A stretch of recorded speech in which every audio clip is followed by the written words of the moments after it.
ಸಕ್ಕರೆನಾಡು ಮಂಡ್ಯ ಜಿಲ್ಲೆಯ 9 ವರ್ಷದ ಬಾಲಕನೊಬ್ಬ ಅಂತಾರಾಷ್ಟ್ರೀಯ ಕಿಕ್ ಬಾಕ್ಸಿಂಗ್ ಸ್ಪರ್ಧೆಯಲ್ಲಿ ಚಿನ್ನದ ಪದಕವನ್ನ ಗಳಿಸುವ ಮೂಲಕ ನಮ್ಮ ಕರ್ನಾಟಕ ರಾಜ್ಯದ ಕೀರ್ತಿಯನ್ನ ಹೆಚ್ಚಿಸಿದ್ದಾರೆ. ಇತ್ತೀಚೆಗಷ್ಟೇ ನಡೆದ 7th international Thai martial arts 2025 ಎಂಬ ಅಂತಾರಾಷ್ಟ್ರೀಯ ಮಟ್ಟದ ಕಿಕ್ ಬಾಕ್ಸಿಂಗ್ ಸ್ಪರ್ಧೆಯಲ್ಲಿ ಚಿನ್ನದ ಪದಕವನ್ನ ಗಳಿಸಿದ ಮಂಡ್ಯ ಜಿಲ್ಲೆಯ ಸರ್ಫರಾಜ್ ಎಂಬ ಕನ್ನಡ ನಾಡಿನ ಹೆಮ್ಮೆಯ ಬಾಲಕನ ಕಥೆಯನ್ನ ಕನ್ನಡ ಮುಸ್ಲಿಂ ಒಕ್ಕೂಟವು ಇಂದು ನಿಮ್ಮ ಮುಂದಿಡುತ್ತಿದೆ. ಇವರು ಸೈಯದ್ ಸರ್ಫರಾಜ್ ಮಂಡ್ಯ ಜಿಲ್ಲೆಯ ಶ್ರೀನಿವಾಸಪುರ ತಾಲೂಕಿನ ಮೊಹಮ್ಮದ್ ಮಕ್ಕೀನ್ ಹಾಗೂ ಶೀಬಾ ದಂಪತಿಯ ಪುತ್ರ. ಸೈಯದ್ ಸರ್ಫರಾಜ್ ಅಂಬೆಗಾಲಿಡುವ ಹೊತ್ತಿನಲ್ಲೇ ಬಹಳ ಚುರುಕಿನ ಮಗು.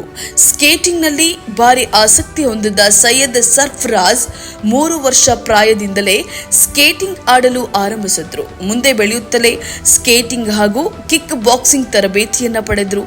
ಎಲ್ಲರೂ ಅಚ್ಚರಿ ಪಡುವಂತೆ ತನ್ನ 7 ಹಾಗೂ 8ನೇ ಪ್ರಾಯದಲ್ಲಿ ಅಂದ್ರೆ ಕೇವಲ 2ನೇ ತರಗತಿಯಲ್ಲಿ ಅಧ್ಯಯನ ಮಾಡುವ ಹೊತ್ತಿಗಷ್ಟೇ ಸೈಯದ್ ಸರ್ಫರಾಜ್ ರವರು ಸ್ಕೇಟಿಂಗ್ ಹಾಗೂ ಕಿಕ್ ಬಾಕ್ಸಿಂಗ್ ಸ್ಪರ್ಧೆಯಲ್ಲಿ ಜಿಲ್ಲೆ, ರಾಜ್ಯ ಹಾಗೂ ರಾಷ್ಟ್ರ ಮಟ್ಟದಲ್ಲಿ ಹಲವಾರು ಬಹುಮಾನಗಳನ್ನ ಬಾಚಿಕೊಂಡ್ರು. ಅದೆಷ್ಟೆಂದು ಕೇಳುವಿರಾ? ಬರೋಬ್ಬರಿ 60ಕ್ಕಿಂತಲೂ ಹೆಚ್ಚು ಪದಕಗಳು. ಅಂದ್ರೆ ಸ್ಕೇಟಿಂಗ್ ನಲ್ಲಿ 35 ಪದಕಗಳು ಹಾಗೂ ಕಿಕ್ ಬಾಕ್ಸಿಂಗ್ ಸ್ಪರ್ಧೆಯಲ್ಲಿ 25 ಪದಕಗಳು. ಅರ್ಥಾತ್ 3ನೇ ತರಗತಿಯಲ್ಲಿ ಓದ್ತಾ ಇರುವ ಪುಟ್ಟ ಬಾಲಕರ ಸಾಧನೆಯು ಇಲ್ಲಿಗೆ ಮುಗಿಯೋದಿಲ್ಲ.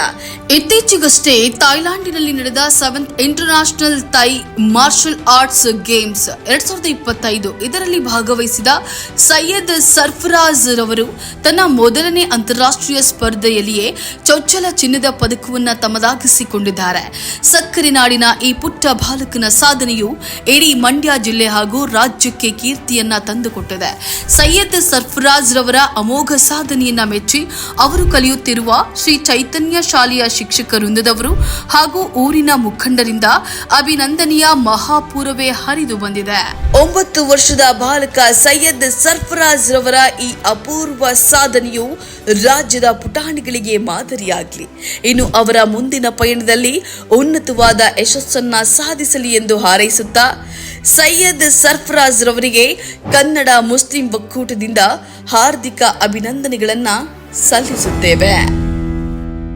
ಈ ತರಹದ ಕುತೂಹಲಕಾರಿ ಮಾಹಿತಿಗಾಗಿ ಕನ್ನಡ ಮುಸ್ಲಿಂ ಒಕ್ಕೂಟ ಫೇಸ್ಬುಕ್ ಪೇಜ್, ಇನ್ಸ್ಟಾಗ್ರಾಮ್, ಯೂಟ್ಯೂಬ್ ಅನ್ನ ಸಬ್ಸ್ಕ್ರೈಬ್ ಮಾಡಿ, ಲೈಕ್ ಮಾಡಿ, ಕಮೆಂಟ್ ಮಾಡಿ, ಶೇರ್ ಮಾಡಿ.